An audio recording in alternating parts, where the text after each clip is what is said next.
taking, and the oath is either by Bible, Quran, or the Holy Book of the Hindus, depending on your religion. Which one do you prefer? The Bible. So take the Bible in your right hand, raise it, and recite the oath that the sergeant will show you.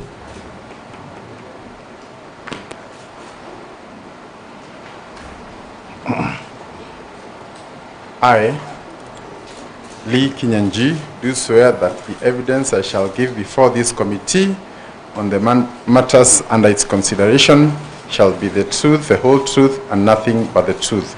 So help me God. Thank you. You may take your seat and sign to the oath.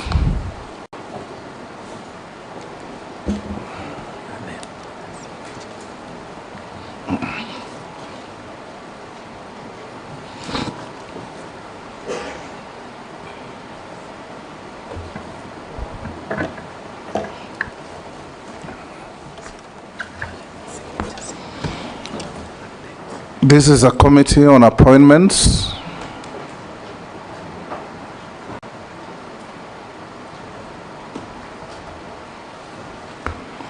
Good. If you have your original documents, you can give to the sergeant to pass on to the clerk to cross-check with what we have in our possession on you.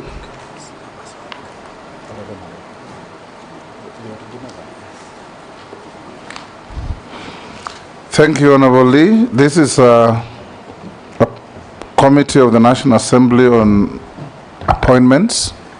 It's chaired by yours truly as Speaker of the National Assembly. I'll invite honorable members to introduce themselves, starting with the Deputy Speaker on my right. I'm Gladys Boss, member for Uasin Gishu County and also Deputy Speaker of the National Assembly. Welcome. Kemani Shongwa, MP Kikuyu, Leader of Majority. Junaid Mohammed, MP Suna East, Leader of Minority. Kosing David, MP Poko South, this committee. Nelson Koech, Member of Parliament, Belgood constituency. Gikaria David, Nakuru Town is constituency. And Honorable Chairman, I just want to declare my interest on the nominee before the committee. He is from Nakuru County and specifically votes in Nakuru Town, his constituency. So he's my constituent. Again, as you had said earlier, that will not hinder me from any prejudice or favorism. So we will do our work as a committee member. Thank you, Chairman. Naisula Lesuda, MP Samburu West. Robert Mbui, MP Kadhiani, Deputy Leader of the Minority Party. Owen Baya, MP Kilifi North and Deputy Majority Leader. George Gitonga Murugara, Member of Parliament, Tharaka Constituency, Tharaka Nithi. I'm Ferdinand Wanyonyi, Member of Parliament, Kwanza and Trans Nzoia County, member of this committee.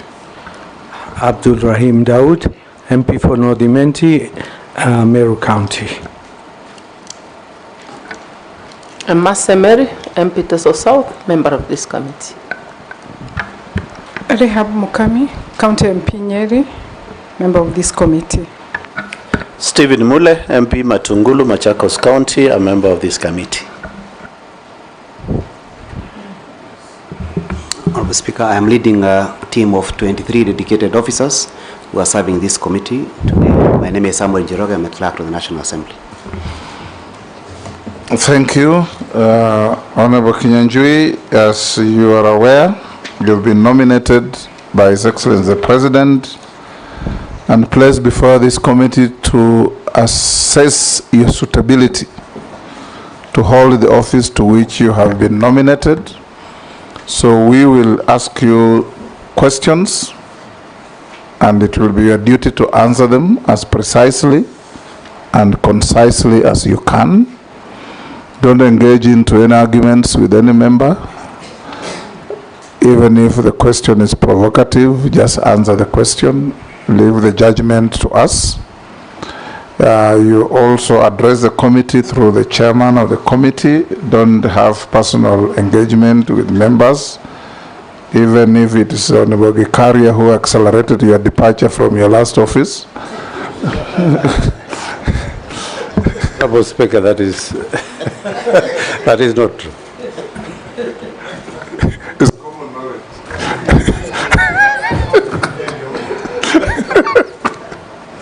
Gikari, you want to deny what is obvious?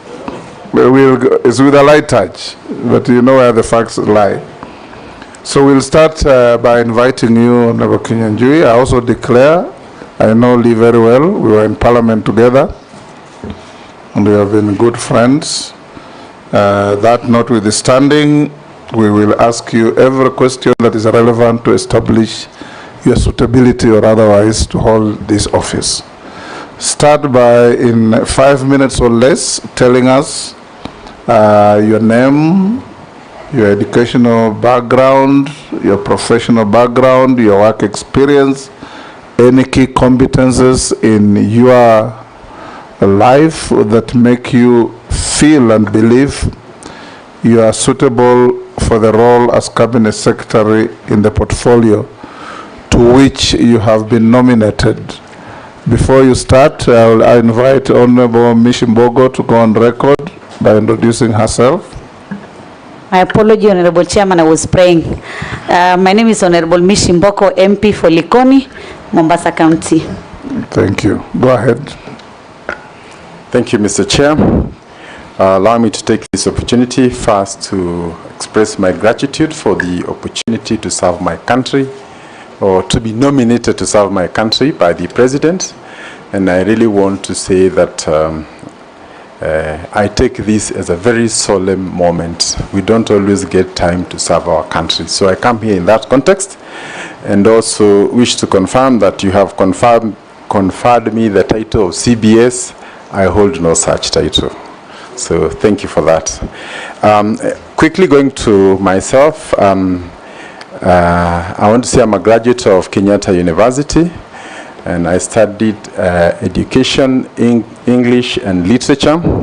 I'm therefore a proud graduate of one of our local universities, and I say through my experience in Kenyatta University, I have come to see the value of education, especially education in our universities that prepared us to meet and conquer the whole world. So I think that's about my study at the university. When I got to work, I have not worked for government for long. I taught briefly and then went to the corporate sector, where I worked in the oil industry before venturing into private business. In the year 2006, I vied in a by-election in Nakuru. I did not succeed, but the following year, which was a general election, I vied, succeeded, and was elected Member of Parliament for Nakuru Town. Then included East and West was one constituency.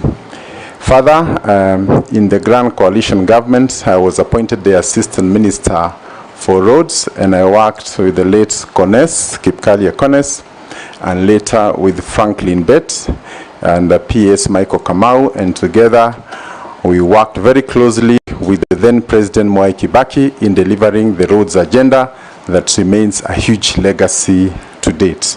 During my time at the ministry, I attended many postgraduate trainings, including in PPPs, transport management, privatization and outsourcing, procurement, and many other areas relating to the docket that we are working. Mr. Chairman, allow me also to say that during our tenure, we undertook some of the biggest infrastructure projects that are seen to date, one of them being the Thika Road. Second one are the eastern bypasses that we see here today, and the others include the major road network connecting us to the neighboring countries, including Isiolo, Merile, going all the way to connect to Ethiopia. And I think the important part, Mr. Speaker, is that when I worked under the Ministry of Roads, we were actually looking at this docket from an infrastructure point of view. How do we connect with Uganda infrastructure-wise? How do we connect with Tanzania, with Ethiopia, and all these countries, and ensuring that there's smooth flow of goods and that our manufacturers have access to all those big markets, many of which do not have the advantage of manufacturing as we do have. Allow me, Mr. Chairman, to say that after I left Parliament, I was appointed the Chairman of the National Transport and Safety Authority, again within the broader sector of transport, where we undertook serious reforms, not just in safety, but in reforming the public transport sector. Noting that one of the biggest challenges we had then was congestion, especially in the urban areas, including Nairobi, and the need to encourage people to use public transport so that we can reduce the time wasted on the road because of congestion. And I'm happy much of that has borne fruit. The digitization, including the smart driving license, including other measures we brought during that time, remain alive to date, and I'm very proud of our time then.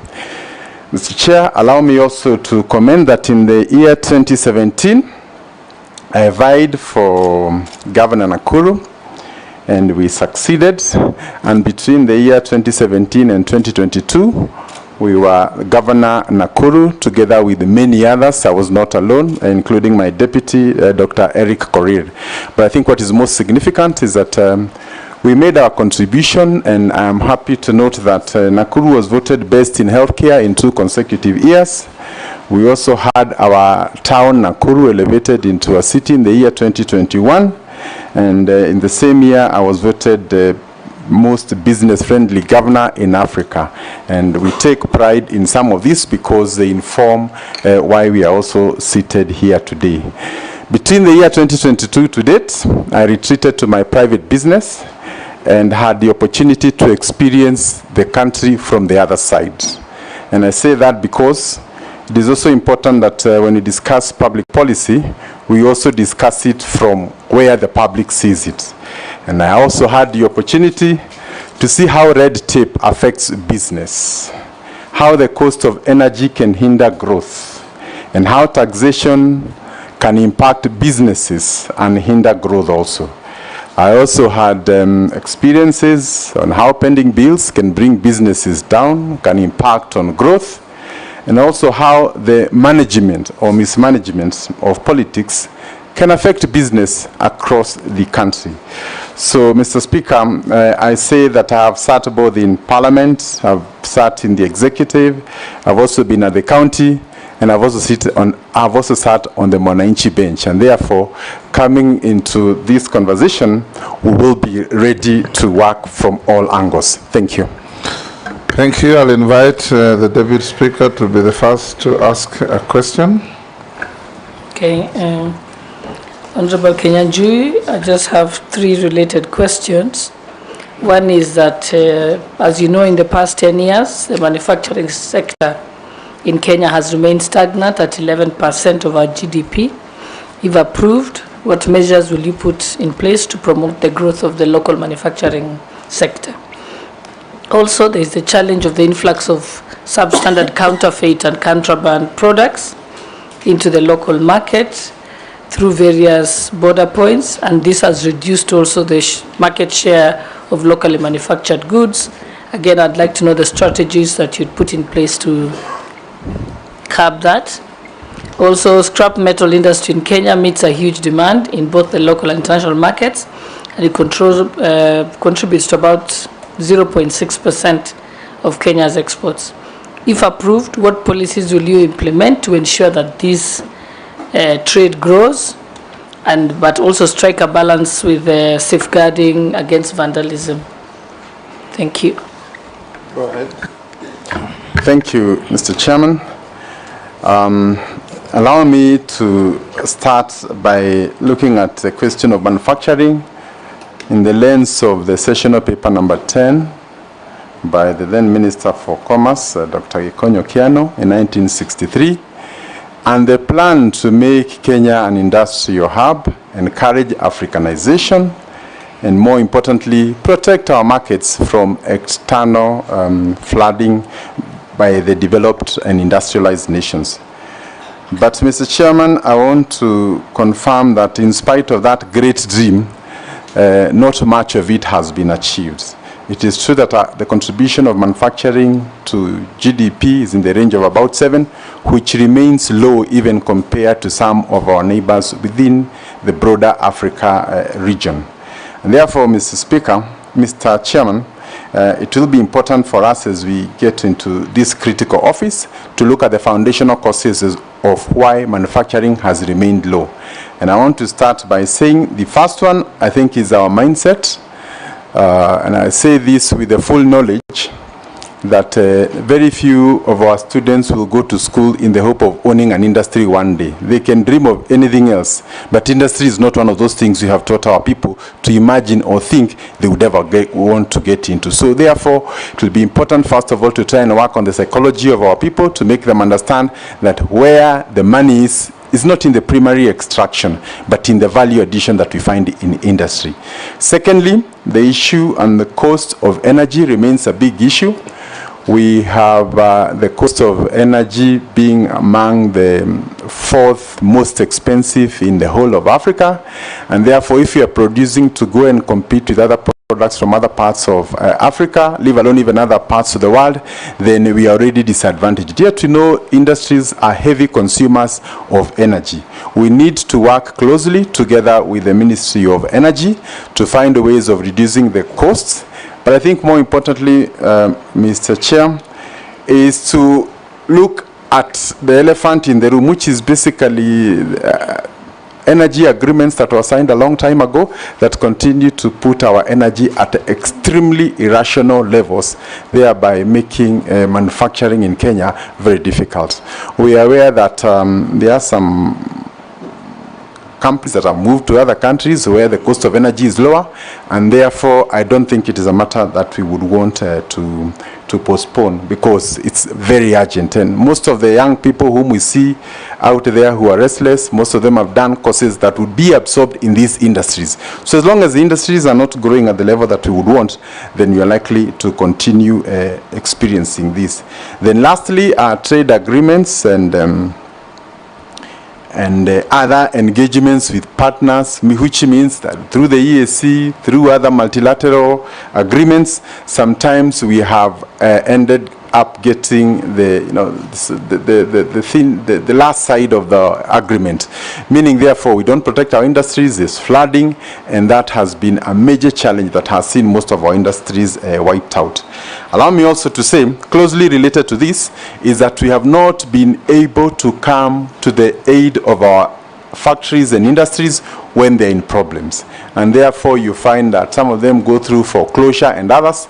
Yet there are many other situations across the world when companies are facing financial constraints, including GM in the US in the year 2008. The government came and saved them. Today it remains a very big company to date.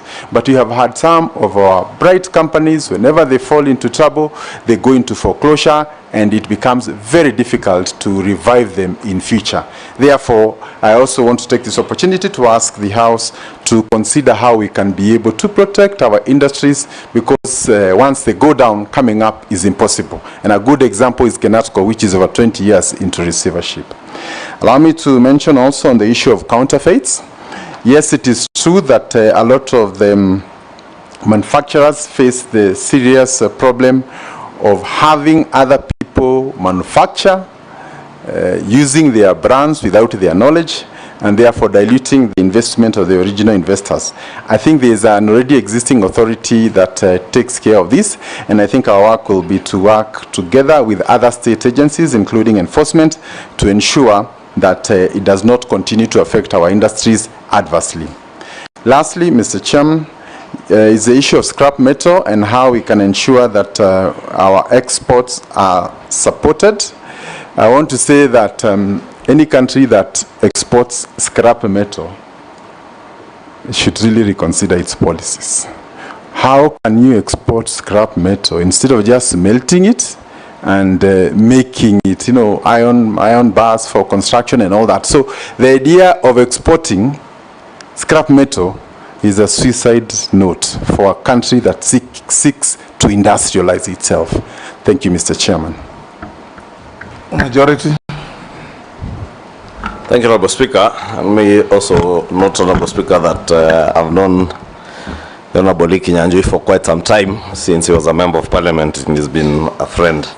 But that will not deter me from vetting him. And CS nominee, I want to know, from where I sit, we see a lot of disharmony, or there being lack of harmonization of what is seen to be government policy in the ministry, especially of industry, and what happens in practice.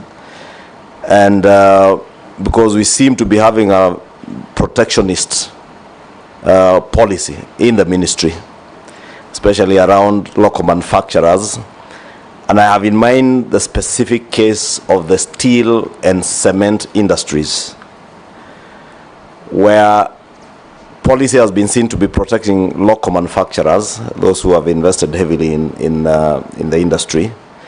But at the same time, in practice, the ministry also proposes certain other legislative measures that negate the policies that you espouse. What do you intend to do, should you be approved, to harmonize both policy and legislation? And I say that because specifically on cement and steel. For instance, we want to encourage the growth of local industry in the steel sector with heavy investments by particular players in the country. But legislation then comes to Parliament that in a way is also killing small industrialists. And you find that you are protecting the very big industrial setups, but also killing cottage industries. Look at the people who are smelting the scrap metal you're talking about, and those who are processing iron ore to steel. Look at those who are manufacturing mabati, iron sheets, and wire rods. And the legislation around it, and what the ministry espouses as government policy. I therefore just want to hear what your views are on a protectionist policy in government of industry vis-a-vis the encouragement of young and nascent cottage industries in the country. Because big industries, yes, create jobs, but also the cottage industries probably create much more jobs than those big, very big mega industries. Just your views on that, CS nominee, and how you will harmonize both policy and legislation. Junet, Lee will take several so that you can answer them together. Junet, you will skip posing. Thank you, Chairman. Honorable Chairman, there's something notable about nominees from Nakuru, which I want to bring to the attention of the nominee. We have vetted 3 people from, this is the 3rd person from Nakuru, Honorable Chairman. We are vetting in less than 2 years, or 2 years exactly. And at the moment we vet somebody, and I want Honorable Kinyanjui to know this, when we finish vetting that person, we approve. Then 1 month down the line, if you ask who is the minister for ICT, nobody remembered her. I'm telling you. Nobody even remembered whether there was a minister of ICT. Then the first man who went to lands, there was a problem. So, Honorable Kinyanjui, are you going to be part of the same? Was that a fate? But my question is, Honorable Kinyanjui,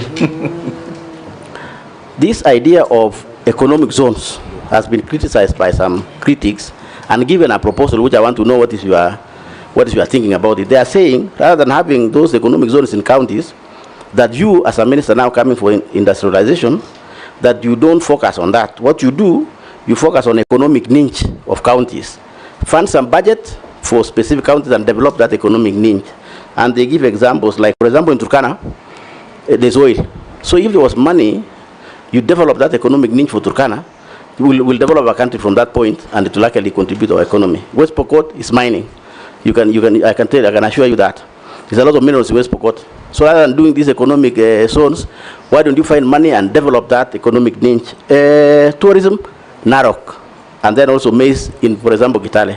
What do you think about people who think like that, rather than just having these white elephants, in my view, called economic zones without actual economy? Thank you, Chairman.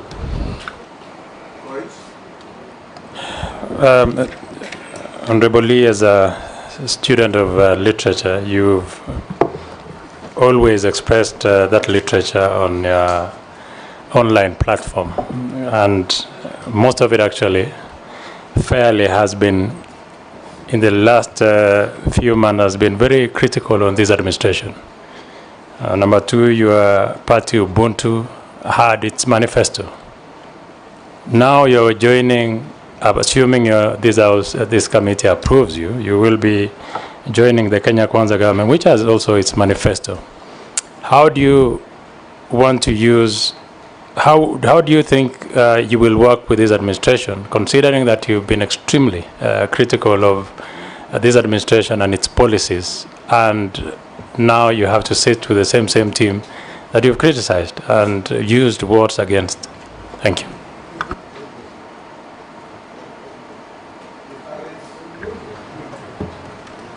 Chairman, I don't have any question. Okay. I just want to assure Posing that the fears of Nakuru now will be sorted. I hope that the positive development... Lee, you can proceed to answer questions. Posing is not being vetted here. So thank you, Chair. Allow me to start with the Honorable Koech and to say that I have used my knowledge sometimes to be critical of the administration, but I also want to correct. There's a difference between being critical of policies and being critical of a government. If, for example, we say pending bills are affecting businesses, that is not an affront on a government. It is a plea from the business community to try and ease cash flows so that businesses don't fail. If we say taxation beyond a certain point can stifle growth, that is not criticism. It is actually positive criticism, so that if you take it, then everybody is a winner, from the government to the citizens and all that. And I think it's really important for us to also embrace that even when you're in office, including myself, it is not possible that I'm the only one with ideas. There'll be people from out there who will think I can do something better, and the right thing is to give them that avenue, and possibly if they have better ideas than myself, also to listen to them. And I think personally I consider that as my role as a patriotic citizen. Whenever I see something that I think is not right, to raise it, and possibly hope that the policy makers, whether in parliament or in the executive, can also take it up.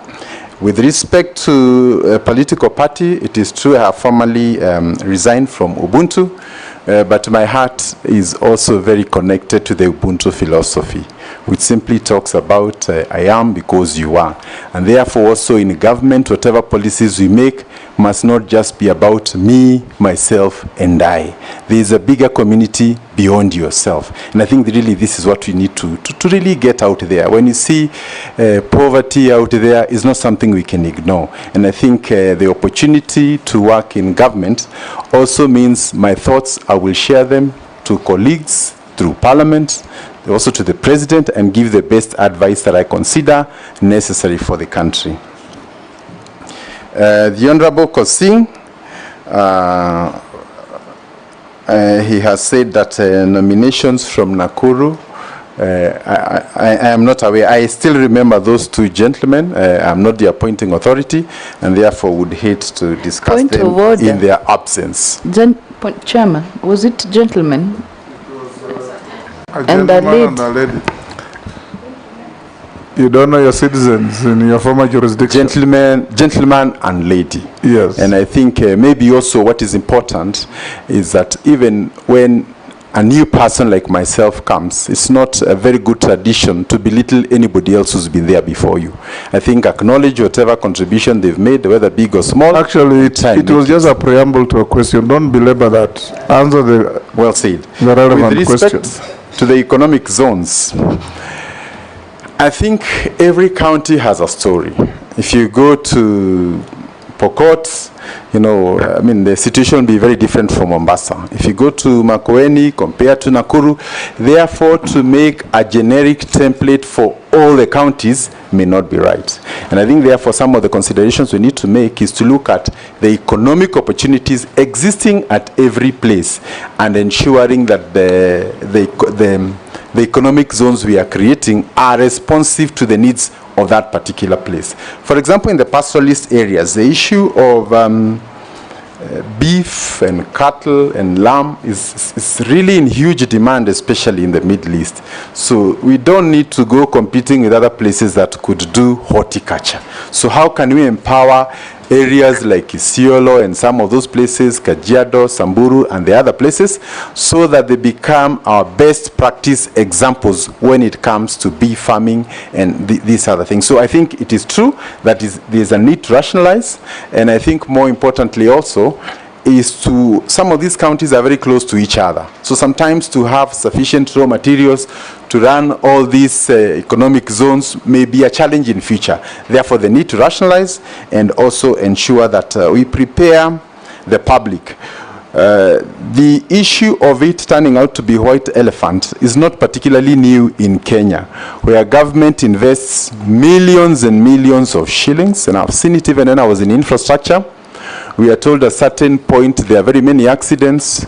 We go and budget for a footbridge, and nobody ever uses that footbridge, in spite of all the money being pumped there. So there is a need for us to educate the public, in this case, the investors, so that they know what is coming up, where there are challenges of funding. We can look for linkages with banks, including banks that are funded by government, to ensure that there's a close-knit loop.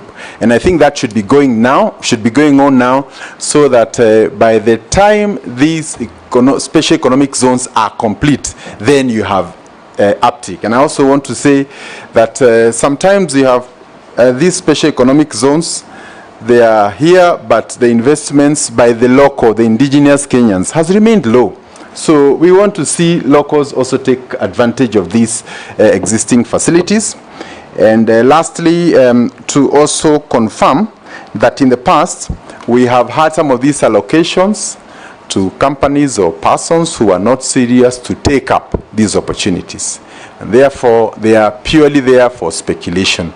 Maybe it's an area within the allocation team that we must make sure that those who are given the opportunity indeed are ready to hit the road running. Lastly, the majority leader, the Honorable Ishongwa, talked about disharmony in government policy.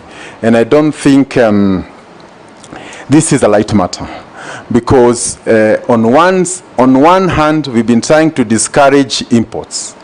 And I want to give the example of the import duty that had been slapped of about 1.5% on luxurious goods, some of those things that we didn't require.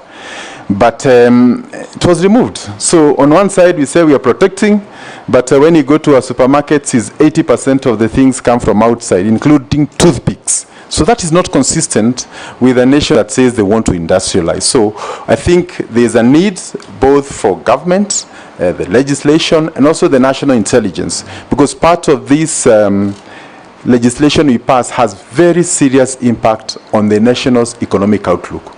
We are talking of a balance of payment deficit that is growing by the year. So for us to be able to overcome this, it will be extremely important that we harmonize our approach and ensure that everybody understands the implication of every single policy that we put and what it means to the larger national interest. Thank you. Sorry, Mr. Chairman. Sorry. I forgot to mention on cement, which I think is also a big issue. The President has pronounced himself on the issue of affordable housing, and it is obvious that affordable housing cannot be restricted only to the government projects. It also means that if I want to build myself a house, it is within the affordable agenda platform. But the cost of cement and steel has gone up by approximately around 30% in the last 2 years.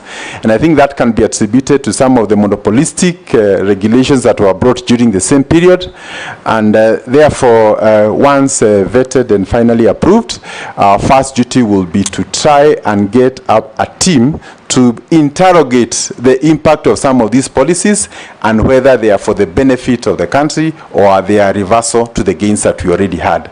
The issue of cartels within the industry is also very important, and again there has been mention of quality, and therefore KEBS and other regulatory agencies will be empowered to ensure that indeed we live up to our duty. Thank you. Honorable Speaker, if you allow me, just one follow-up question in relation to that, the same question I'd asked. Because CS nominee, what I would really want to hear, 20 years ago, the Kenyan state was the leader in manufacturing in the region. As of 2023, statistics are showing us that Uganda has now overtaken Kenya. The contribution to our GDP of manufacturing in Uganda is, as of 2023, was at 15.65%, while Kenyans has stagnated at about 7.6% as of 2023. And 20 years ago, Ugandans, Tanzanians, Burundians, Rwandese, all the way to Congo, people are importing things from Kenya. What is it that you intend to do as a Minister for Trade and Industry to get us back to where we were at least 20 years ago, if not anything else? Because, and I agree with you, it is these protectionist policies that in a way are negating those gains. If you go to Uganda, it's not very big mega industries that are growing that contribution of manufacturing to GDP. It's small industries. But those are the small industries we are killing in Kenya. What will you specifically do to ensure that as you harmonize policies and legislation, you also encourage small cottage industries to grow in the country and take us back to that position where we were the leader in the region? Thank you. Thank you. Just to build on to what majority leader said, Nominee is not just about aligning Kenya's trade and industrial policies to the legislation. It's also about aligning all that to sustainable development goals, because that is what will guarantee that we continue to industrialize, that these industries continue to thrive and grow and expand. So those specific initiatives or plans or action plans that we intend to undertake, I think that's what we want to hear from you. And maybe to guide you, CS Nominee, for instance, we are signatories, and I see you are a consultant with the Africa Continental Free Trade Agreement. And having been a consultant, I don't know whether you still continue working as a consultant, but this African Continental Free Trade Agreement allows free access to markets of countries that have are signatories to this agreement, from Southern Africa, East and Central Africa. But then again, locally, we are signatories to that agreement, but then we have policies again that are negating the provisions of that agreement in terms of restricting the free entry of raw materials especially. And I have a case in mind of those two industries that I mentioned, Clinker in cement and billets, steel billets. Because we pretend to be manufacturing those billets here and producing our own clinker, yet we are importing coal, and therefore probably the inputs that we need for production of that clinker becomes very expensive. And that's how you find that cement, the prices are almost 1.5 times as what they ought to be. And therefore, I don't know what you will do, but really it is something that needs someone who will be very bold to confront all the players and be able to have a very balanced program of how you balance those trade agreements, the growth of our cottage industries, and protection of big industry. Lee will take the Deputy Speaker. Yes, mine is brief, just to as a follow-up question. The cost of clinker has significantly increased because there's been a big excise duty loaded onto imported clinker. So you've alluded to the cost of cement, and that is something that's been done in the last few years. So what are you going to do? Because the only way to bring down the cost of cement is not to load excessive excise duty on imported clinker. Because the clinker, we can't produce all the clinker in Kenya. I think 85% of the cement component is clinker. What are you going to do about it? Because that's the biggest challenge facing the building industry, and that's squarely in the hands of your ministry that you're nominated for. Thank you, Daud. Thank you, Mr. Speaker. Mr. Speaker, to the nominee, he's been a former governor of Nakuru, and myself, I am the patron for street families in Meru for the last 20 years. Can the nominee confirm, during his tenure as the governor for Nakuru, he picked up all the street families, street boys and girls, put them in a truck and went and threw them in a forest. That's an allegation which he would need to confirm. Secondly, I would want to ask the nominee, because he's going to, the manufacturing sector has remained stagnant for many years. It contributes 11% of the GDP. What measures would you take to promote the local manufacturing industry, because they are the backbone of this of country, in the sense that they can contribute more than what they have. The last one is domestic investors in the recent past have not given prominence as opposed to foreign investors, because foreign investors come, they get many incentives, tax incentives and other incentives, which are not available to our domestic investors. If you do get approved, how are you going to assist our domestic investors gain a foothold, because they do not have a foothold in this trade in the country? Thank you, Chair. Can you answer those? Thank you, Chair. I wish to start with the Honorable Majority as Leader. Chairman, not Chair. Thank you. With respect I'm sitting on a chair, but I'm the chairman. It's been long. I stand corrected. Go ahead. I wanted to respond the issue of the contribution of industry to GDP has declined. But the truth also is that from independence to date, our economy has diversified. There are many things that were not there. For example, Kenya is among the top in geothermal in the world. Actually, in Africa, we are a case study. Sometimes when you're looking at industries, we don't see that as an industry. If you look at the flower export business, that's a whole industry unto itself. We are probably the fourth and the best in the whole of Africa. So sometimes when you're defining industry, we are defining it from the way we knew it then. But industry is very dynamic.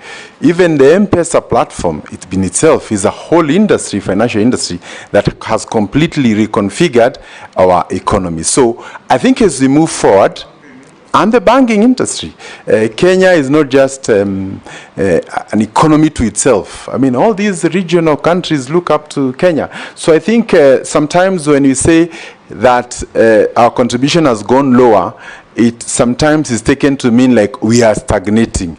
It is not entirely true. Actually, we are diversifying. The members are talking about the prism of manufacturing. Yeah. Yes. Yeah, and I'm also calling upon us to see manufacturing in the broader context. Yeah, actually, I would like to comment about the manufacturing, and I want to echo what the Emir has said. Personally, I was doing manufacturing industry area. I was doing manufacturing of vehicles, and we had to close down. And if you go to industrial area today, you'll find that all the godowns are closed down. So I think it's good to accept that there's a problem, and then we sit down, we involve all the stakeholders, and then we see what we can do so that we can now open those industries. Go on. That's a personal testimony. Thank you, and I appreciate. Yes. So I think the point is, do we have a problem with the growth of industry? I said where we started in the year 1963 and the session of paper, and where we ought to be today, there is a clear challenge. The issue is how we can unlock that challenge. One of them, I said, was the cost of energy. The other issue is also getting into agreements that allow flooding of goods into the country, thereby disadvantaging our local people. The issue of taxation sometimes, without looking at the broader impact of that on the industry, becomes another bigger problem. I also wish to cite the issue of financing. If anybody wants to start an industry today and you go to a normal commercial bank, the period they give you is normally not more than 10 years. At an interest rate of 18%, you cannot survive. Again, we do not have banks that are aligned to industry, ones that appreciate the whole value chain of industry that can help our local manufacturers to to work together. And therefore, I invite the members as we try and reconfigure how we can move from here forward and encouraging local investors, those who are there to see how they can grow, and I think also more importantly, encouraging the younger ones. The majority leader also talked about the cottage industries. I think sometimes we over-focus on the big bulk industries. But the truth is, if you go to every village, the potential to have small industries that can employ 10, 20 people, get the raw materials from the village becomes a big issue, partly because of employment in the rural areas. And you do not want a situation where everybody has to leave the rural areas to come to town to find labor. So we'll also try and look at how we can be able to encourage cottage industries all the way down into the rural spaces.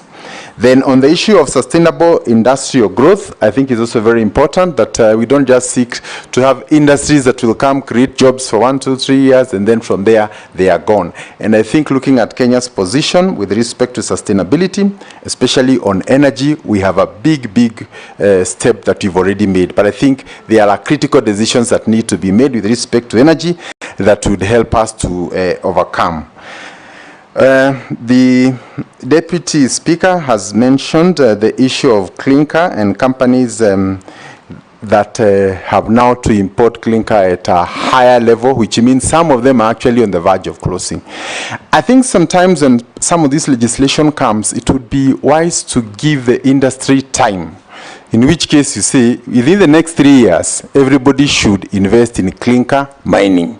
So that if you're a local company and you know between now and then the duty will import duty will continuously go up by 5% or 10%, then it means you have to look for alternatives, and government can give them time. But some of these drastic decisions will send our local companies to the gallows.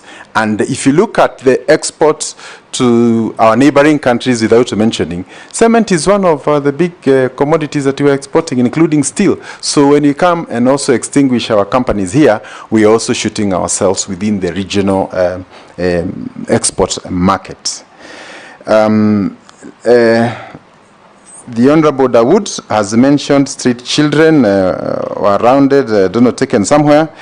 I think it is good to say that even if they are street children... It was alleged. Alleged. You remember, Lee? Yes, it was. That in an attempt to make Nakuru attractive and make it a city, you picked street children, some street families, put them on the trucks, and went and dumped them in Embobut forest. That was it. I'm saying, let me finish. Because you remember this matter came up in the Senate? Yes. And Embobut forest was said to be infested with hyenas and other dangerous wild animals, and some of those children were never found. Mr. Speaker, it is extremely wrong. I have used the word very advisedly, alleged. I also have many allegations about everybody else. So if it's about allegations, I think we can also come up with allegations. But I advise you not to lose your cool. Just answer questions. It's about my integrity. We also have allegations, if it's about allegations. Just answer questions the way they're asked. That's what Dawood asked. And I was making it clear to you because you remember this matter was in the House of Senate for quite some time. So go ahead and answer. If it is not true, even no is an answer. Even me, I said alleged. I didn't say he has done it. If you lose your cool, you will be unable to answer the next questions. I have faced worse situations, but I just wanted to say I have my conscience, right? I can never do that. And the unfortunate thing, including at the Senate is politicians who are there. And the people who are sponsoring it today, you know, I think let's also be fair. You can't call a governor to come and answer to allegations put by their opponent who have intentions to go to an elective position, and then use that allegation later against him. If there are people, this country has the best intelligence in the region. We have never said even one name. You know, so I think let us also respect the institutions we work for. And I would say for Kenya and for posterity, the opportunity to serve in these institutions should not be personalized for gain. Because I was there, Mr. Speaker, you know, throughout that period. How come only those people are known by politicians? Which family has ever come out? So I think it's good to be fair and also respect the positions we have. So in short, Bwana Dawood, that is an act of fiction. Bwana Chairman, I don't have any interest in Nakuru, so I'm not a politician from Nakuru. It is alleged, that's what I said, we wanted a clarification. Governor should not feel offended. Should not Don't feel apologize. Lee, you know, an opportunity like this is very good for you to clear some of those things, not to feel slighted, because nobody's slighting you. You are being asked questions in good faith. Well taken, Speaker. Yes, Ferdinand? He has not finished. No, he has finished. Mr. Speaker, there was a secondary question. Yes. Mr. Chairman. Yes. There was a secondary question from Dawood. From Dawood. With respect to local investors feeling slighted, and sometimes when you talk about investment, we are largely perceived to be talking about foreign investors. And I think I want to identify with that. There was a situation where some local investors were looking for an appointment with an office, a big office in government, in the county governments, and they kept on looking for that appointment for 6 months, until one day they changed and said they are from another country. They got the appointment the following day. So I think we must agree, the first investors must be you and I, the people who live here in Kenya. And even if the foreigners are to come here, they will make a call to those who are already here. So good referrals mean everything. So Mr. Speaker, Mr. Chairman, I want to agree with Dawood that a lot must be done to encourage local investment. And maybe while still on the issue of local investment, allow me to say that there's a marked difference between the attitude of Kenyans about Kenya and the attitude of foreigners about Kenya. And I think this speaks a lot to what he's saying. If you look at the investments that have happened in the country in the last 3-4 years, from GTC here in Nairobi to other major foreign direct investments coming here, it is huge, and it is a testament of the confidence in largely the country and the region, for that matter. But sometimes Kenyans are also caught up in a web of negativity. So foreigners will see what we can't see. So we need to come up together. The jobs that are being created are for us. And if the owners of the country think different from foreigners, then before long they will come and invest everything and we'll have nowhere to go because of our attitude. So one of the areas I wish to engage in, further to what the Honorable Dawood has said, is to also engage in the attitudes. And maybe also to request Kenyans, when you're looking at your country, don't look at it in the lenses of your politicians. This is your country. You can change your MP, you can change your MCA. Point of order, Honorable Chairman. Honorable Chairman, this word of politicians has been repeated severally. And for us, we are leaders and we are also politicians. So does it mean that if somebody is a politician, cannot give any views or ask questions, and whether he does it, it is wrong or it is witch hunting? We need some elaboration on that. Lee, proceed on the basis that a politician is not necessarily an irrational person.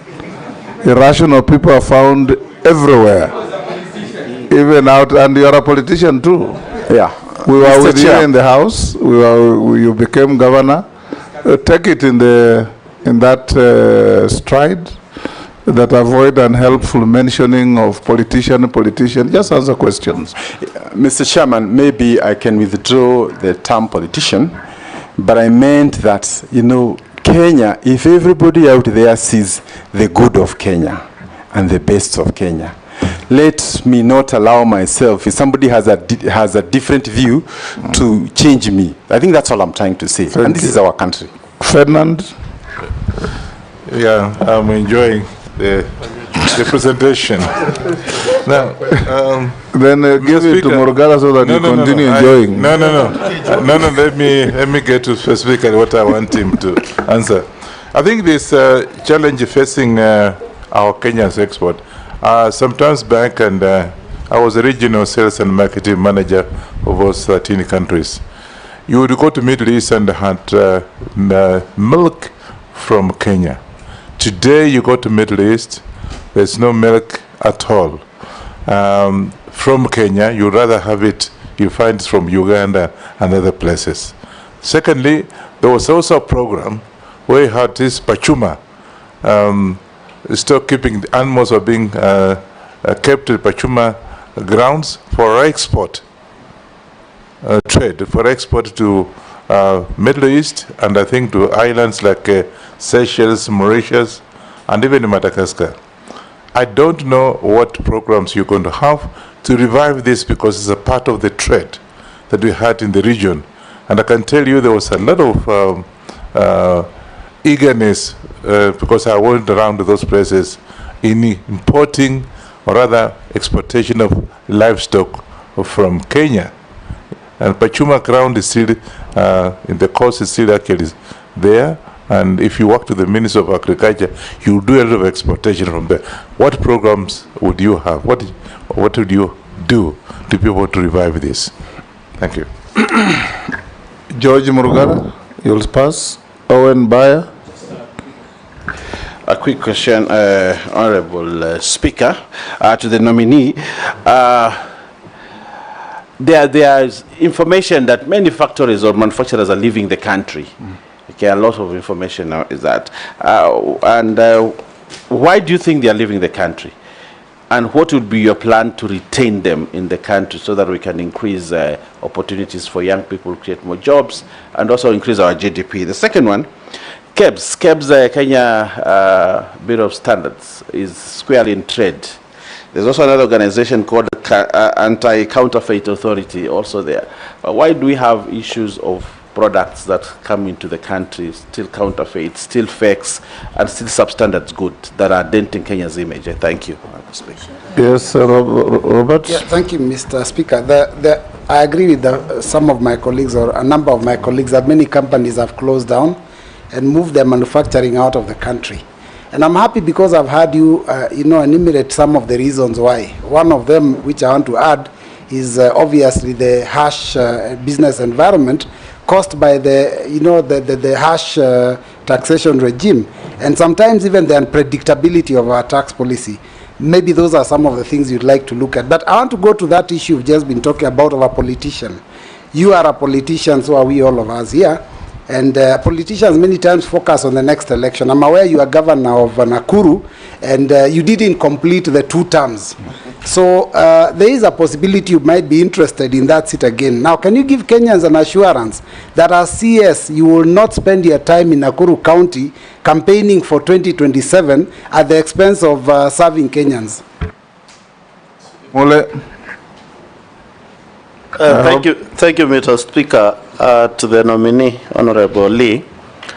Kenya recently ratified the EU-Kenya Economic Partnership Agreement, which seeks to create and enhance market access to Kenyans' exports to European Union. I want to hear from you, what will you leverage on this agreement so that we can protect the local markets and also increase our exports to increase our revenues from the European Union. Secondly, Mr. Speaker, Kenya is also in bilateral agreements with major partners like US, whereby the United States, through AGOA, is coming to collapse, actually, to be precise, September this year.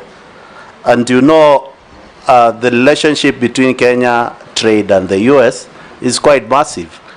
As a minister, coming, if approved, to come to this space, what will you tell Kenyans on their face who have been benefiting from business between US and Kenya, and what should we expect from it?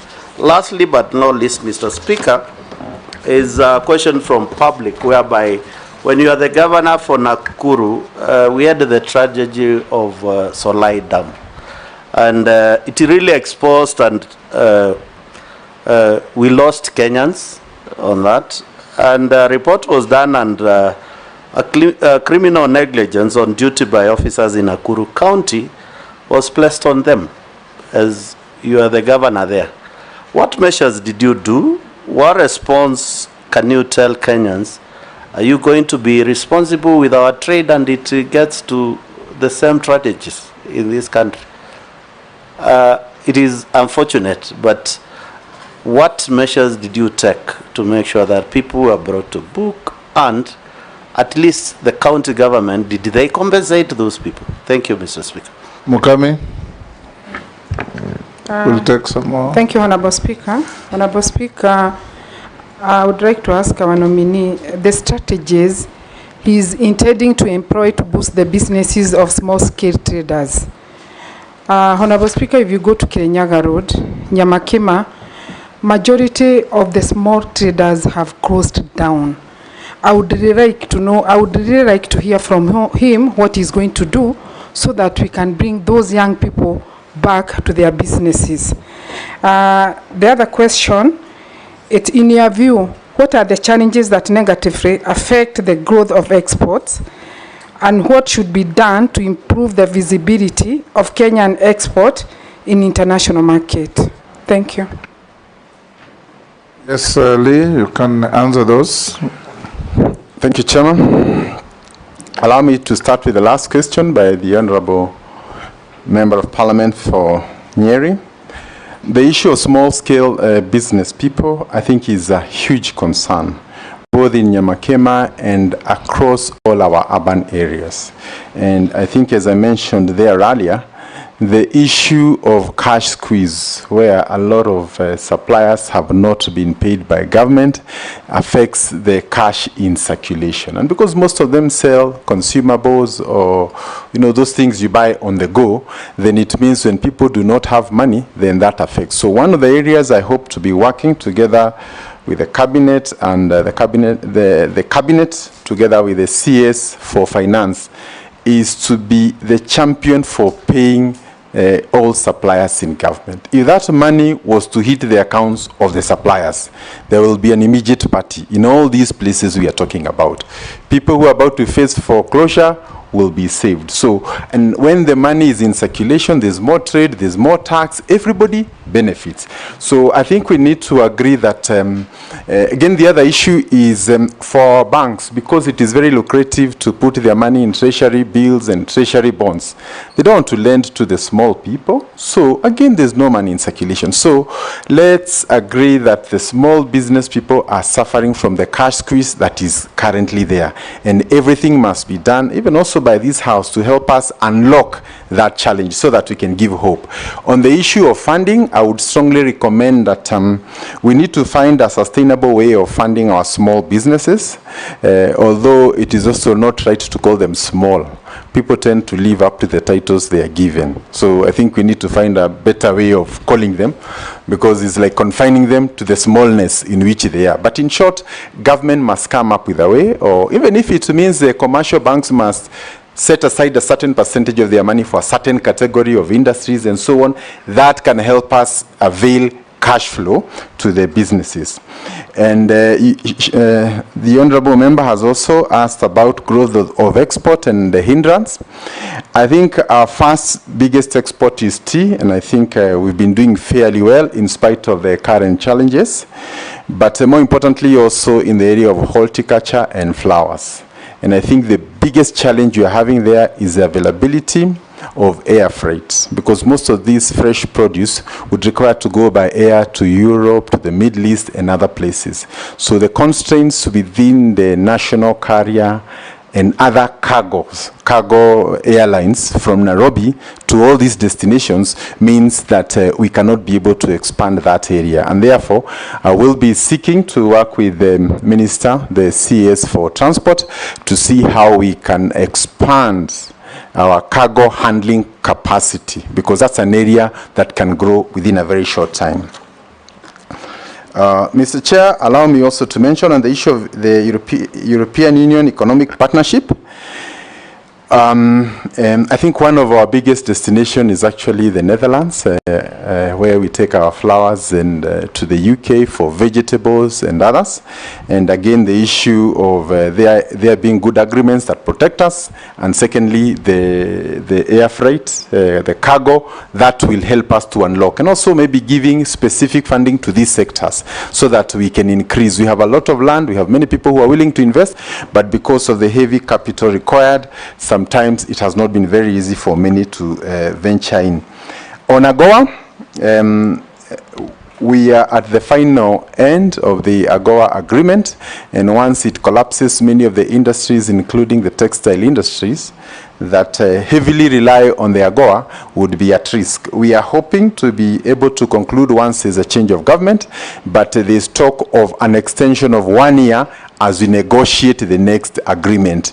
But I think the bigger request, Mr. Chairman, would be when these negotiations are happening, they have very huge implications, even 10, 20, 30 years from now.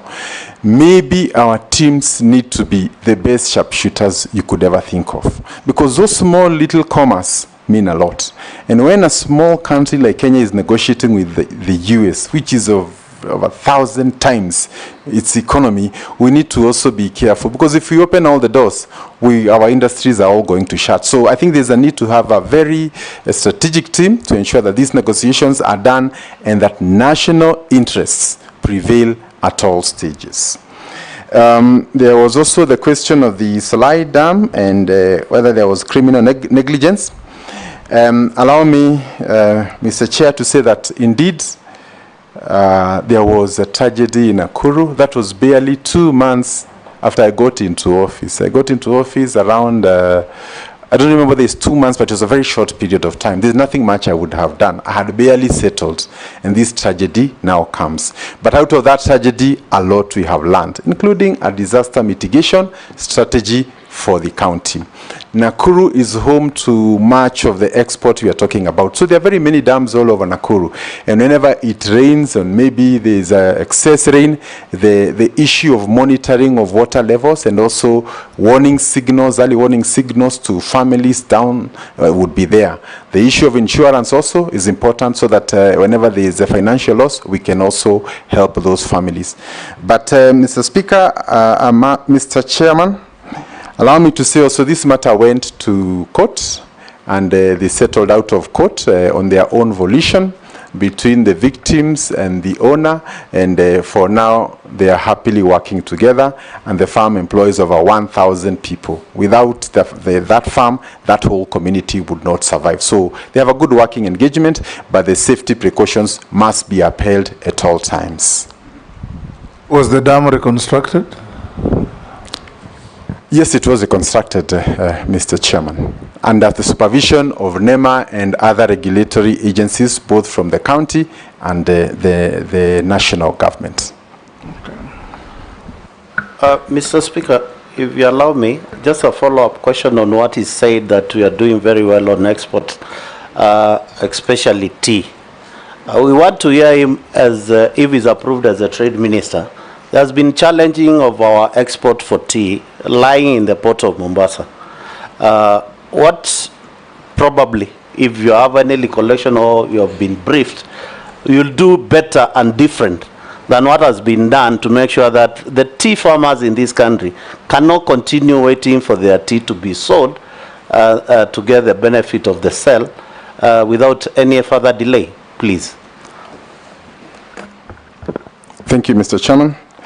I wish to say that I do not have the full information regarding the current state of you the actually stock. said tea exports are good, but there are challenges. Yes. Yes. So it is our best export for now, but it is experiencing challenges. But I want to confirm that our best run crop in Kenya is actually tea. The farmers can deliver their tea, go home, get their money at the end of the month, and get a bonus. So the challenge we are having right now, I think, will be sorted, and I want to say that will be my first agenda. But beyond that, even though Kenya is a key producer of tea, if you go to the Western world and say you want Kenyan tea, you won't find it anywhere. So it is blended and lost in the world flavors. Yet it is the best. So that which we are best for, nobody can go to the capitals of the world and say, I want Kenyan tea. So again, it's a challenge to us. I mean, today it is possible for me to open a shop in New York, another person to open in Amsterdam. We create this network so that we don't over-rely on the auction in Mombasa. Over-reliance on only one source of selling will create challenges in future. So we need to look for multiple options of selling, including direct sales in UAE and many other places. Thank you, Mr. Chair. No, you've not answered about milk export Middle East. Oh, you are silly. Yeah. Mr. Chairman, we have talked about, the Honorable Robert talked about companies closing and what we need to do. I think you've already mentioned the issue of cost of energy, but the President, His Excellency President William Ruto has already initiated a process to try and understand on a case by case these companies that may be going out, what is the issue, is it something we can be able to solve? And I want to assure this House that as soon as I get the opportunity, I will sit, and even if it means looking for some of them, those who have not completely exited, to see how we can reverse that. But I'm also troubled because it is also true, in recent years we've had local companies that have also closed, including Mobius, our vehicle manufacturer that would have given us pride and nationalism as we venture out there. So I want to assure this committee, I've already sent word to that company because Kenyans hold this very dear to themselves, and we would want to see some of those things as much as possible, how we can be able to work with them. The unpredictable taxation and policies by government. Again, there is a thinking that every year we have a finance bill, it changes excise duty on something, import duty on another, yet this is a company that just came to set in Kenya, has a lifespan of about 10 years before you can return your money, but you cannot do your projections on profitability because it depends on factors way beyond yourself. So the current thinking is to try and come with a tax regime for a minimum of maybe 5 years, so that as you come to invest here, if you are in livestock, if you are in food processing, you can know for the next 5 years, this is what I expect. And stability in the tax regime. And I think this will be a very important card because most of the investors will be citing this as a challenge in terms of, because they have obligations with the banks, but you have no idea what kind of money you will make because it's not entirely in your space. The Honorable Robert also asked me whether I will be returning to Nakuru. I want to confirm that Nakuru is my home and I will always be there. Because if I want to promote Kenya, unless we annex Nakuru, you know, it's part of here and there's a huge industrial base. And I am here also courtesy of the people of Nakuru. If they had not elected me, nobody would have known me. So I would be the last person to say here that among the many goodies I have for Kenya, Nakuru will not be there. But I'll also cooperate with the leaders who are there. That was not the question. The question was, you served one term as governor. So you have about time. Your eyes could be on another term. Are you going to spend government time as a CS rotating around Nakuru, trying to get a re-election for a second term, or you'll go around serving Kenyans as expected of a CS? I think, Robert, that was your question. Yes. So, thank you, Mr. Chairman. I think for the last 2.5 years, I have given my support to the county in a way of prayer. And actually, it's good to acknowledge that there's a member of the public who has sent in exactly the same question. So just go ahead and answer. Yes. So I've said I support my county and I would want it to prosper. The choice of what would happen in 2.5 years, including for all the members who are here, I'm not too sure you have the answers yourself. So I think these answers will come as we move forward, and I will be well advised by including the appointing office, including the people of Nakuru, but I think it would be suicidal for any person, including yourself, Mr. Chairman, to say bye to the people of Bungoma. You'll never want to see them again. It is for them that you're here. Yes. Point of order, Speaker. Yes, proceed. I think the Honorable Lee would have just said, I'm not going to spend government money in running my politics in Nakuru. That's all. Whatever happens in 27 exactly, nobody knows. But you cannot spend government money, Minister, to run your politics in Nakuru. That's what Kenyans were concerned. Oh. Thank you, Speaker. Okay.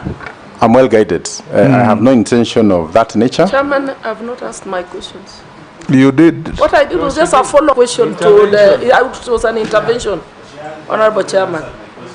I will He has not finished, he has not answered Owen Bayer's question and Ferdinand. We have not finished. Yes. I was going up. So, okay, speed it up. The point is that we will not spend inordinate part of our time doing local politicking, but we will benefit Nakuru as much as any other part of this country, and we will forever be grateful to the people of that place. The Honorable Baye, the issue of people leaving the country, I think much as it is true that there are some people or some companies that have left the country, I would always want to see, I mean, is a door, there'll be always somebody coming and another one going. If we over-focus and create a perception, people are leaving Kenya, and the people who are saying that are Kenyans, we are also participating in creating a negative attitude about our country. So we need to say, 2 came, the 3 went. I mean, GTC was not here the other day. All these big Chinese companies that have come, and many other by locals that have started. So I will not sit on the side of saying companies are leaving Kenya. I will say some are leaving, others are coming. We have many pharmaceutical companies, including from the US, that are setting up at Tattoo City. Many others are coming towards our economic zones that we have already set aside. So I would not say that's not an entirely correct statement, but you have tended to focus on the exit while giving a blind eye to those who are busy coming to bring money and bring investment to our country. Then, so the issue is also to come up with a retention mechanism, and we plan to make Ken Invest, which is the main agency responsible for attracting investment, to equip them so that you have a one-stop shop when you come, because you don't want to come and you're told go to Kiambu County, the next day you're told go to Nema, the other day you're told go to this agency. So we should have officers who can hold this new investor. Remember, they don't even know the country until maybe 1 year, and then you can file a report. If they have an issue, we can look into it. But while still saying this, it would be important to say the issue of governance remain a key issue. If a big company quoted in their country come here, and the first thing there's demand for some facilitation of sort, many people don't understand that language. So we need to help our people to channel our interest into partnerships. If a big company has come, we have learned, you can partner with this cooperative, and together we can move forward. So the thing is, how do we structure investments so that we do not end up having a tag that can adversely affect our investments?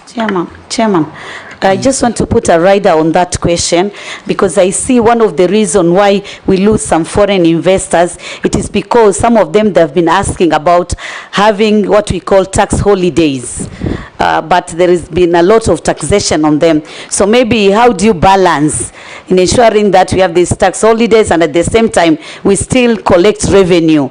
I think this is one of the areas why we lose some foreign investors, and there must be some mitigation on that.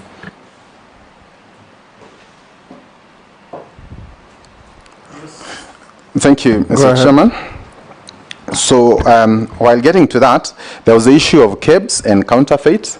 I think one of the biggest challenges we have with KEBS is that the standards are there, but enforcement requires support from other agencies. So I think moving forward, we need to look for a way in which we can give KEBS the teeth to bite. So for example, if they discover there's an anomaly with a particular product, they need to go through interior, get officers, and so on. So I think the issue of enforcing so that the steel we produce or the cement is to the highest standard. And this will help us to instill trust and confidence with investors, because some of the key areas where we require government intervention is in standards. No single company can ensure the standard across the board, but government can do that, and KEBS is up to the job, but we need to review its mandate, especially with respect to enforcement. Then there is the issue of tax holidays asked by the Honorable Mishi. It is true that there are companies that come and do not strictly fit within our special economic zones or export processing zone, and I think some of these things can be looked on a case by case. But I think we also need to look at what would they otherwise be getting in other countries vis-a-vis what we are giving them, and ensure that at all times we are competitive. And I think one of the most important things is to learn how some of the major economies in the world operate. They have big companies, say if you talk of Korea and the Samsung, and the Samsung has over 500,000 employees, but has another over 200 companies that rely on it. These 200 are actually SMEs. So also if you're able to empower some of the mid-level, they will also come along with the small companies, and together we can move forward. And I think these are conversations we should have. And closely related to that, especially for foreign investment, is that there's always been an old debate. Even as you bring foreigners, you need to direct them which sectors to go, because you don't want a situation where they come and put a butchery and a hardware next to one run by locals. So I think within our investment policy, we also need to ensure that we don't just attract investment, we also direct it where it can be most beneficial and protect our local investments. Then, Speaker, may I ask a question? Honorable Lee, one of the issues, you have talked about various strategies, but I've not heard you say anything about incentives to foreign investors, like giving them the land, giving them tax breaks. If you could just elaborate on that. Through the chair, I think also in the trade, in the Ministry of Trade, we have Members, canvassed. you are now just shooting questions without going through the chair. That's not our modus operandi, but go ahead, Mukami. Yeah, what I wanted to tell the nominee, in the trade, in the Ministry of Trade, we have canvassed. Those are the ones who are supposed to guide whoever is coming to invest in this country. But I was also thinking in future, we may think about the foreign investors who are coming here in this country. They must we cooperate them with locals to avoid whatever they are earning in this country. You know, like Chinese. We have a law on local content, don't we? Yeah. Yes. Okay. It's just enforcement. Okay, you enforce that. Yes. Mary, ask your question. Thank you, Chairman. One question. No, Chair, I had not asked. Allow me, I'll not go to the preamble. I'll go straight, I have three. Chair, number one, we talked about dependency on imports, the substandard, the counterfeit, name them, that are impacting negatively on the local industries. My question is, we may even impose taxes to discourage importation of those substandard goods. We may even do whatever it takes. But what are you going to do as the minister if you nominee, you are approved to promote local content and encourage use of locally produced goods? Because if you do not change the mindset, then even if we do all that, that may be in vain. Secondly, with the high rate of unemployment, what programs for skills development are you going to support? Although I know that will cut across other sectors, education, the band, what have you. Because why are we producing graduates for opportunities that do not exist? If we do not need psychologists as a country, why are we continue to produce them? Why are we continue to produce accountants to come and stay at home for 10, 15 years unemployed from the time they graduated? I think that is also an area I feel you need to give us your thoughts as you take up the ministry if approved. And the last one is, you know, for Kenya to achieve significant industrialization by the year 2030, and you've already alluded to this, we need to address the challenges in the manufacturing sector. High cost of production, deficits in infrastructural, in infrastructure within the sector. And case among them is the sugarcane industry in the Western region. Those are some of the challenges that have been bedeviling that sector. So if we approve you, what are you going to do to address these challenges across? Thank you. Last, Naisula.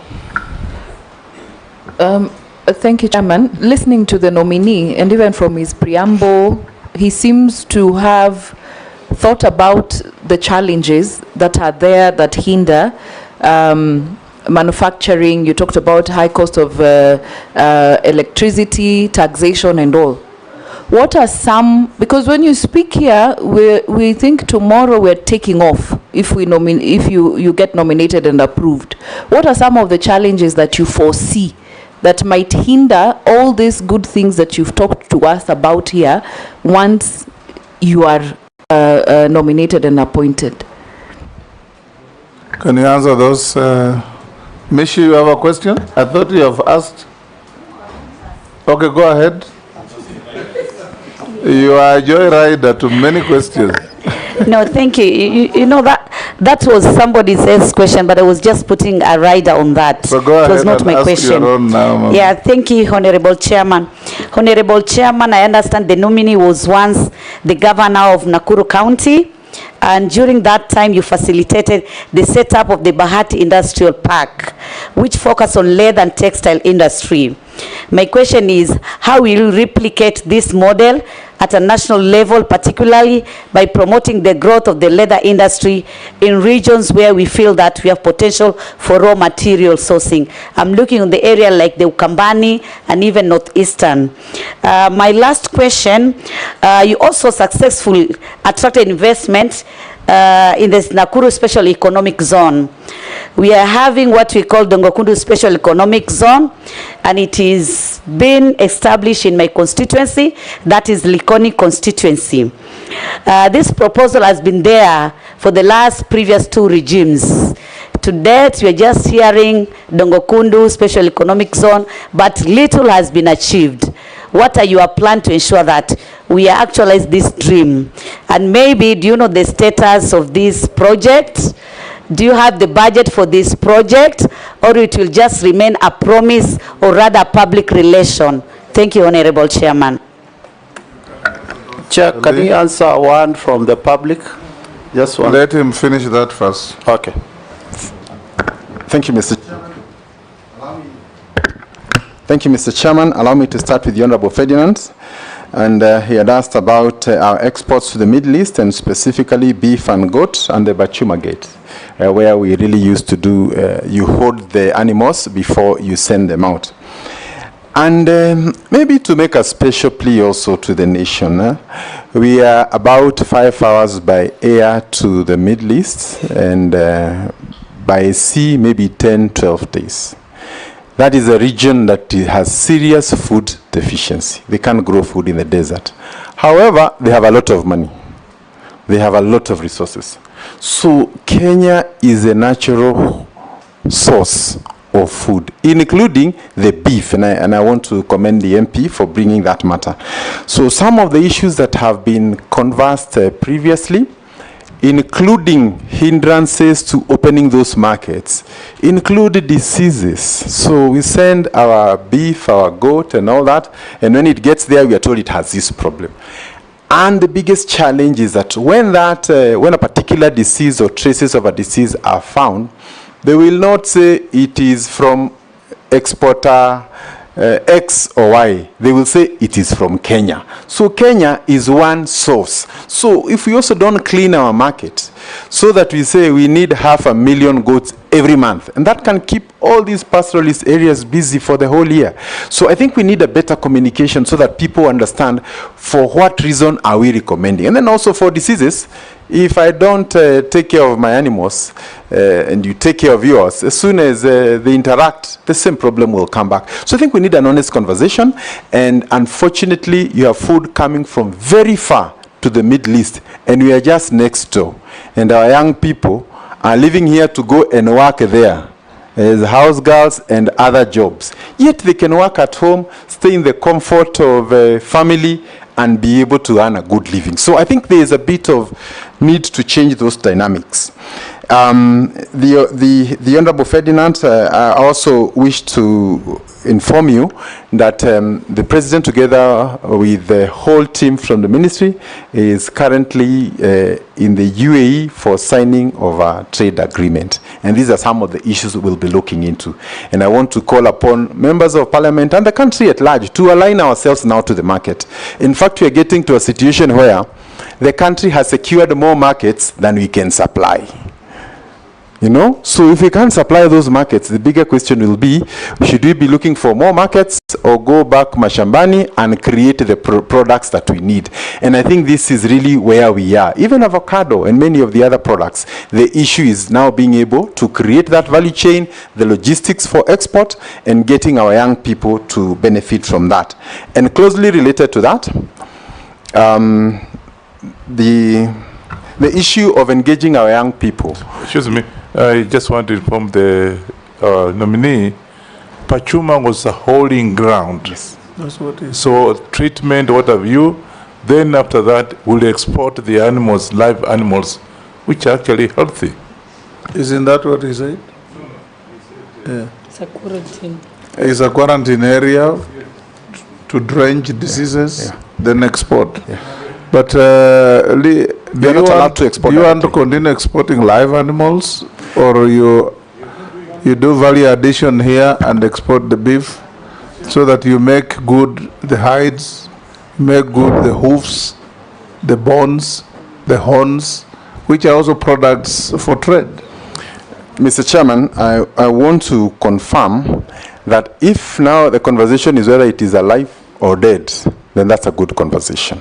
But first, we have a deficit in the number of animals that we can be able to provide for the market. Then now we go to the next level where we slaughter, but again, it's good to say in some markets they prefer it alive. And as long as they are able to pay the price that compensates for all the sub-components, I think we will try and go on a case-by-case depending on the market.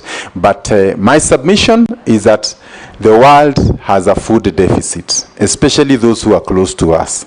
We have the benefit of very good young working population, educated, ready to do everything. In fact, some of the creativity we have seen in the social space, if it was converted to selling beef, to selling Masai Mara, to selling our tourism, to doing the next big movie about Lion King, this country would change. So we just need to reconfigure ourselves, but you have all that it takes for us to progress. Mr. Chairman, I think I've answered the Honorable Ferdinand. On the issue of the impact, the Honorable Mary, the impact of imports to the local market and the damage thereof, I think we've already said this. You know, I mean, there's no country that will allow unmitigated flow of goods to come and compete with its own industries. You know, that is completely unthinkable. And it is for that reason we have requested that for any legislation that touches on taxation, both reducing imports or increasing our exports, there should be a broader conversation and ensuring that our national strategic interests are actually taken into account. On unemployment and skill development, I think this is also a very critical question. Other nations in the world, for example, China, when they decided that they want to become a major industrial nation, they targeted certain skills.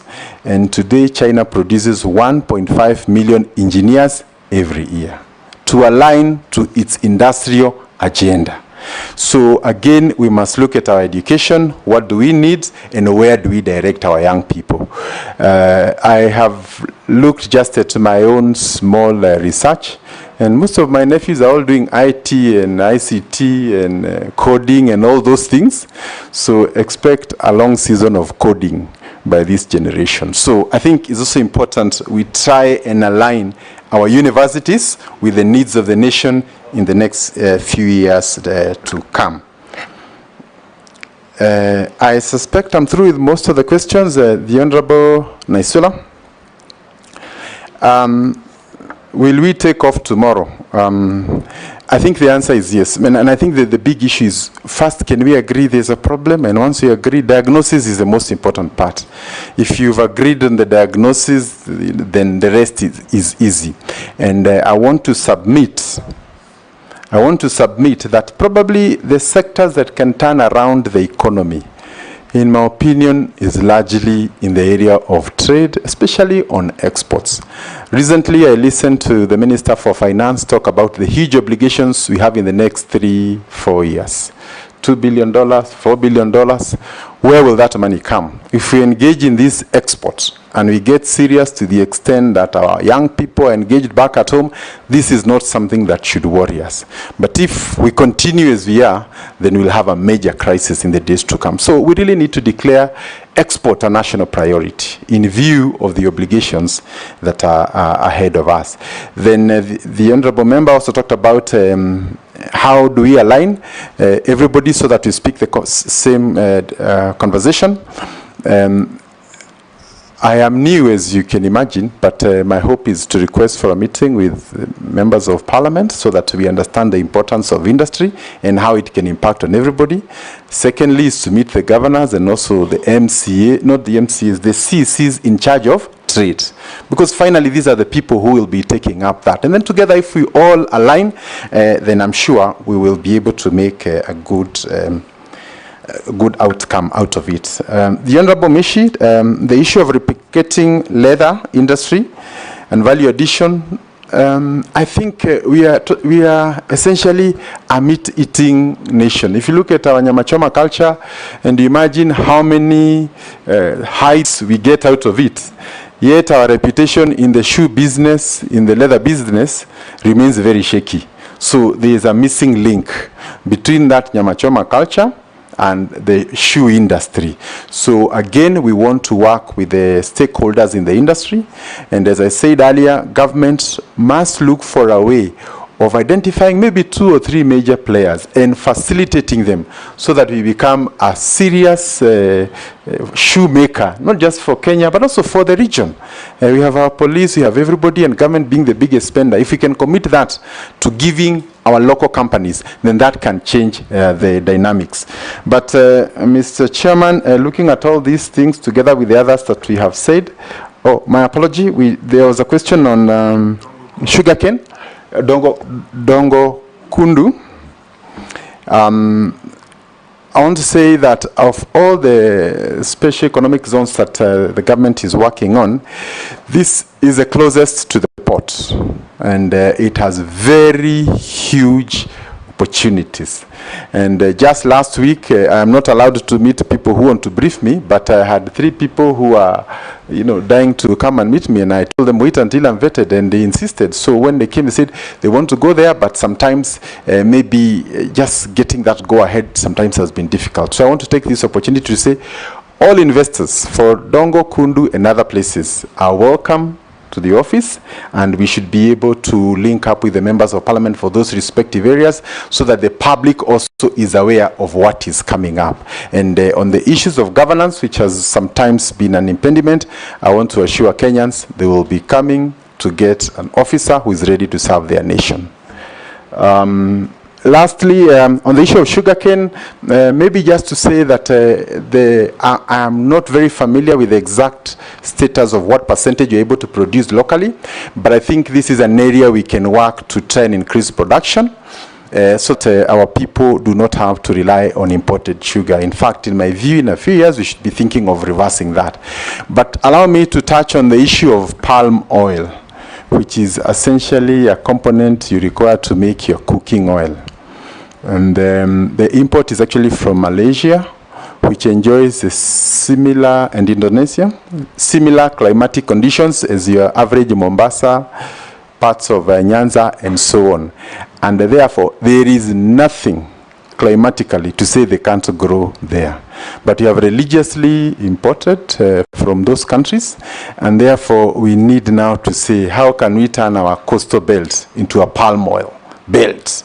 And I think this is where we need to work with members of parliament for those areas and agree that if you want to process these kind of products, you must start a plantation or even have outgrowers, and maybe working with other seed companies, produce varieties that can work there. And I think these are practical solutions, and it is widely believed that when those countries were starting their palm oil industry, they got advice from us. Thank you, Mr. Chairman. Chair. Thank you. Yes, Mule. Thank you, Nominee Lee. There's a question being posed to you by the public that Kenya is one of the countries whereby is suffering what is being called capital export or capital flight, or money generated locally and end up in different. Why? Because of contractors and because of businessmen who are not of Kenyan origin. So the public is asking, as a minister if approved for investment, trade and industry, what are you going to do to reverse this norm? Because it has really impacted our economy badly for the last several years, whereby people come and do business, get paid using taxpayers' money. Are you asking a question on behalf of the public? Yes. Or Yes. you are making a speech? No, I'm asking on behalf of the public. Okay. Yeah, and I stated very clearly. Okay. So the public want to know, what are you going to do as the Minister for Trade Investment to make sure that we stop this capital export, please? Thank you. Can I ask on behalf of the public just one question? Yes, very one. short. Okay. Thank you, Honorable Speaker. Honorable Speaker, to the nominee, you know the history of retail business in this country. We had Uchumi, it collapsed. We had Nakumatt, it collapsed. We had Tuskys, went the same way. ShopRite came into this country shortly and left. Now we have Naivas and Carrefour. What are you going to do to stabilize the retail business in this country so that we do not continue, one, lose all our Kenyan local grown retailers and attract others, but also ensure that the stability. There are other smaller ones that are coming up. What are you going to do when you're given the opportunity to ensure the stability and they grow and they actually take over the Kenyan market? Thank you. There are two questions from members of the public. One is that in 2018, during your tenure as the governor of Nakuru, there were concerns raised about your office spending 43 million on foreign trips. As nominee for cabinet secretary, how will you ensure a balance between conducting necessary international and regional trade engagements and maintaining transparency and cost effectiveness as you use public resources? The second one says, East Africa breweries has of late been accused of outsourcing basic services such as transport, distribution and warehousing to their partners in foreign nations at the expense of local Kenyan-owned players. What measures will you put in place to immediately put this to an end? Yes, Lee, can you respond to the question by Honorable Mule on behalf of a member of the public and the two from the Deputy Speaker? Thank you. And from Owen Bayer. Thank you. With respect to capital flight, and this refers to huge amounts that foreigners make and they have to repatriate to their countries. I think this is one of the conditions that is cited for ease of doing business. If you allow investors to come into your country and when they make the profits, you deny them to take out, then your ease of doing business goes down. Yes. What we need to do is to offer them alternatives, good attractions, but to bar somebody from taking their money out once they have made it may actually stop them, because the first reason why they came here was that. I don't want to cite some countries that tried that, where the issue of forex became a very big challenge and eventually huge industries that had already set there were crippled. So the ease of capital flow is very important. And if anything, I would be asking, you know, there are some countries out there in the world who have no other business other than you taking your money. So we should create that possibility. Anybody who has money and they want to take it somewhere, it is stable. We won't wake up tomorrow and get insane. This should be the place. Give attractions, interest, stability, all those issues. So I hope I've answered the honourable member with respect to capital flight and contractors and all the others. The retail business, starting with Uchumi and many other retail traders that have come here, I think there's a gap in terms of legislation because a lot of these companies normally start very well, but eventually there's delay in payment of suppliers, and before long money is diverted and we get into problems. So I think on the area of regulating this area to some reasonable level, and my main concern is when a retail chain goes down with pending bills of maybe 10 billion. That 10 billion, you must look at it in terms of 200,000 to a small guy who will never wake up again, another company that has closed. So when one retail chain goes down, many others go with it. So we need to regulate it, make it profitable, and ensure that there is good governance. While on the same, allow me also to confirm that the existence of these retail chains is actually a channel for selling our goods. When Uchumi was around and we had branches in Uganda, Tanzania, our exports to those countries were much higher than they were. When they closed, there was an immediate shutdown. So it is important to get your brand, because it helps you to be your last connection to the consumers. And as you probably know, if a supermarket chain has origins in a different country, there will be a bias on the kind of goods you find on their shelves. So if you had our Uchumi or any other in Addis Ababa and all those places, then it would mean we have a channel to send our goods. And it's very difficult for a farmer from Naivasha to take his half a pickup all the way to Dar es Salaam. But if there's a drop-off point here in Nairobi where everybody can bring and they're sure they'll be paid in another week or two, then we would change the kind of optics that we have. Then there's a mention of 43 million in foreign trip. I don't recall which year it was, but I would kindly request that a comparison is made with other counties. I suspect this is the lowest ever spent by a governor of a county of Nakuru's magnitude. I took over when it was 300, 400. So I think this should be a compliment. And I want to say in my last 2 years, I only went for 2 trips. And one of them was actually paid by the development partners. So I take that.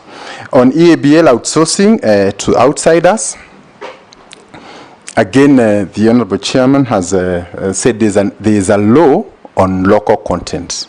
However, the enforcement is our weakest point. So if indeed, for example, the SGR, we enforced that local content, we would be able to point some 20 billionaires in this city. But because it is there, then you have foreigners who come, register locally, so they say it is a local company, so they beat the system. So we need to find ways in which, if government is investing in a 20 billion project, let there be an Onyango and a Kamau who have emerged out of that. And because we know they will still invest in their rural areas and places around, Kenyans will benefit from that. So there's a need to look at the local content aspect and how it can benefit. And I think this also goes to talk about EABL. I have no evidence as to whether it's happening or not, but just responding to that, together with all the other corporates in Kenya. Just from a member of the public. Yeah, from a member of the public. We are saying it's good corporate responsibility. If we outsource everything out there and our young people are out here baying for our blood, we are not doing justice to our nation. So I think maybe we should find a way of companies doing returns, saying within this quarter or within this financial year, we are able to work with these companies and we can be able to verify. How this can be done, I am sure legislation can be worked around it. Thank you. Excellent.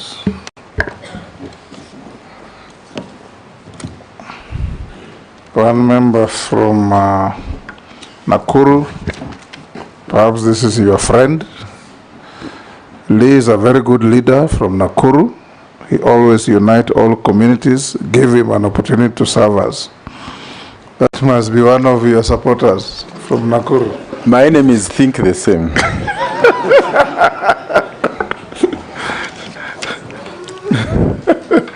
Now, Lee, we are coming to...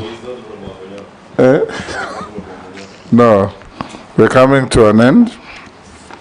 And I'll ask you a few questions about yourself, then give you an opportunity to make some last wish to this committee. What is your net worth in terms of wealth? Thank you. And houses, land, cash at bank, and whatever? Mr. Chairman, my shares in family businesses are around 399 million, and some apartments worth 80 million.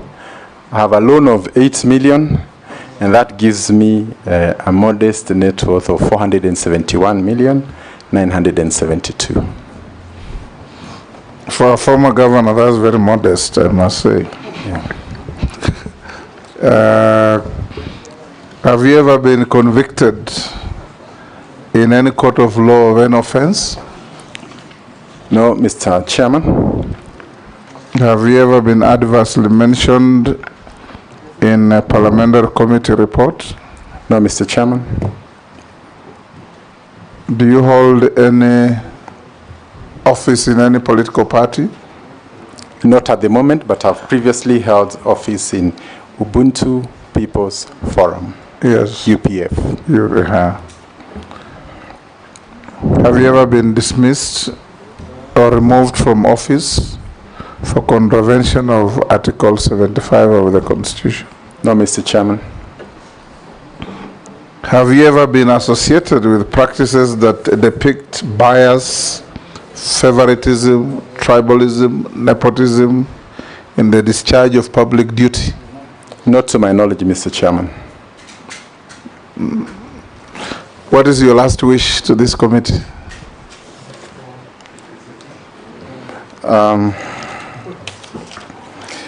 So, Mr. Chairman, first is to thank this committee and also the President for the honor of serving the nation, and to assure Kenyans that I will put my very best. And I know these opportunities don't come every day. And as a person who has been in public life, I am not one to run away from challenges. The more challenges there are, the more justification there is for some of us to make sure that we turn the tide and we have no other country to go into. So I'll be seeking support from Parliament on areas to do with legislation, and all leaders together so that we can move forward. And as I said, I worked very closely with most of the members of Parliament here, including those who come, and I know that teamwork is very critical for success. And therefore, I'll be calling upon many of those who are in office so that we can work together. And I pledge to do my best for Kenya. Thank you, Honorable Lee. I bestowed on you a CBS title. That's what my clerks had given me.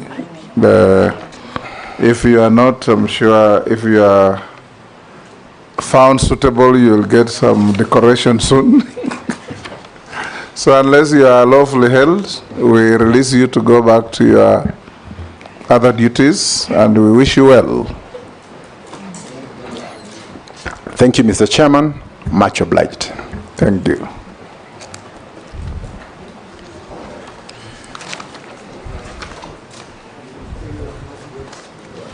Asante. And Lee, when you have time, read a book called How to Lose an Interview. To lose? How to Lose an Interview. It includes losing temper. On both sides. Thank you.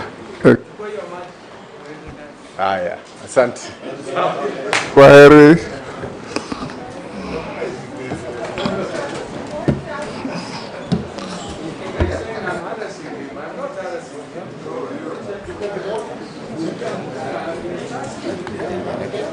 Yes. Yes. Honorable members, this brings to an end our engagement with the three nominees. I want to take this opportunity to thank all members including our staff, for taking time off your break to come and discharge this national duty. We know we are on our long recess, but you took time out to come and discharge this duty, which, in my estimation, you have discharged very honorably and respectfully. We will adjourn the sitting now and give the clerk and his team time to do a draft report based on the material placed before us. The conclusions remain your purview, remain your jurisdiction. So I'll invite you tomorrow to be in this chamber at exactly 3 p.m. tomorrow, so that we look at the report and make our conclusions, whereafter we wait for the special sitting the next day.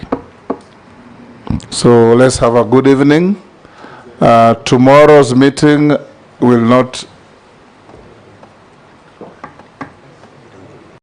for our friends from the Fourth Estate, tomorrow's meeting is a closed meeting, the 3 o'clock meeting. So we will advise you to wait for the product in the chamber on Thursday. Thank you, honorable members. Have a good evening and enjoy having a happy new year.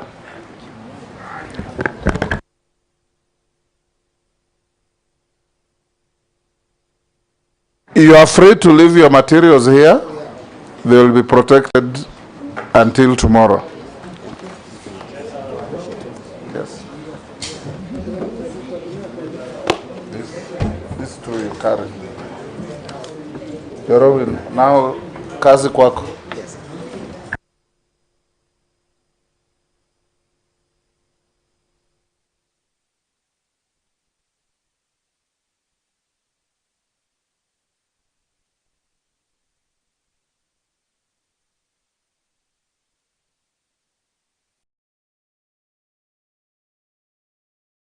والعاقبة للمتقين اللهم صل وسلم وبارك على عبدك ورسولك محمد صلى الله عليه وسلم وعلى آله وصحبه وسلم تسليما كثيرا.